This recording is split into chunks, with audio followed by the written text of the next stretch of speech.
മഹദിയായ റാബിയത്തുൽ അദബിയ അള്ളാഹുവിൻ്റെ ഔലിയാക്കളിൽ ഉന്നത സ്ഥാനം കരസ്ഥമാക്കിയ മഹദിയവർകൾ ഇറാഖിലാണ് ജനിച്ചിട്ടുള്ളത്. ഇറാഖിൽ ബസ്ര എന്ന് പറയുന്ന സ്ഥലത്ത് 717 ജനനം. മഹദിയവർകൾ വളരെ ത്യാഗത്തിലും പ്രയാസപ്പെട്ടുമുള്ള കുടുംബമായിരുന്നു. മാതാപിതാക്കൾ കൊടും പട്ടിണിയായിരുന്നു. ആ കാലഘട്ടത്തിൽ റാബിയത്തുൽ അദബിയ ജനിക്കുന്നത് തന്നെ ആ ദിവസം തന്നെ വീട്ടിൽ മണ്ണെണ്ണയില്ലാത്ത കാലമായിരുന്നു. അത്രയ്ക്കും ദാരിദ്ര്യം നിറഞ്ഞ നാടായിരുന്നു. അങ്ങനെ അവർ പട്ടിണി കൊണ്ട് അവരുടെ മാതാപിതാക്കൾ ഈ ലോകത്തു നിന്നും വിട പറയുകയാണ്. അവർക്ക് സംരക്ഷണം നൽകാൻ ആരുമില്ല. 4 മക്കളായിരുന്നു.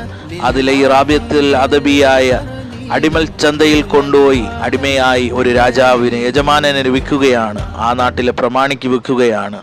അങ്ങനെ കുറേ നാൾ അവിടെ അടിമയായി നിൽക്കുകയും അദ്ദേഹം ഒരു മുസ്ലിമായിരിക്കെ അദ്ദേഹത്തെ ക്രൂരമായ പീഡനങ്ങൾ ജോലികൾ ചെയ്യിപ്പിച്ച അടിമയെ ഒരു ദിവസം മഹദിയവറുകൾ ഉറങ്ങിക്കിടക്കുമ്പോൾ മഹദിയവറുകളെ ചെക്ക് ചെയ്യാനായി ഈ രാജാവ് പുറപ്പെടുകയാണ്.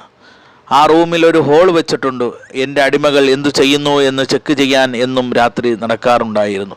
അങ്ങനെ ഒരു ദിവസം വന്നപ്പോൾ ആ മഹദിയവറുകൾ അള്ളാഹുവിലേക്ക് സുജൂദിലായി കിടന്നുകൊണ്ട് അള്ളാഹുവിനോട് പ്രാർത്ഥിക്കുകയാണ്. എൻ്റെ നാഥാ, എനിക്ക് നീ കുറഞ്ഞ സമയത്തിനുള്ളിൽ ഇത്രയും ഇബാദത്ത് എനിക്ക് ചെയ്യാനേ സമയം കിട്ടിയിട്ടുള്ളൂ. കൂടുതൽ സമയം കിട്ടിയായിരുന്നെങ്കിൽ നിന്നിലേക്ക് ഞാൻ ലയിച്ചേനെയായിരുന്നു. ഇത് കേട്ട രാജാവ് അതിനു മുന്നായി ഒരു പ്രകാശം ആകാശത്ത് നിന്ന് വരുന്നതായി റിപ്പോർട്ട് ചെയ്തിട്ടുണ്ട്.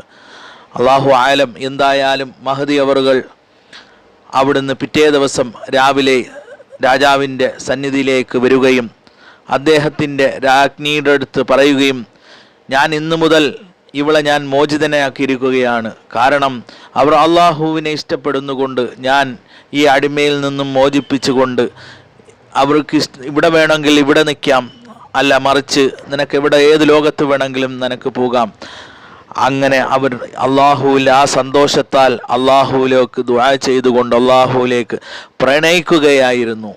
ഓരോ ദിവസവും ചെല്ലുമ്പോഴത്തേക്ക് അള്ളാഹുവിൻ്റെ അടുത്തടുത്ത് വളരെ ദറജകൾ ഉയർന്നുകൊണ്ട് അള്ളാഹുവിൻ്റെ അടുത്ത് പറയുകയാണ് അവിടുന്ന്, റബ്ബേ, എൻ്റെ നാഥ, നീ സ്വർഗമാണ് തരുന്നതെങ്കിൽ എനിക്ക് നീ തരല്ലേ അല്ലാ.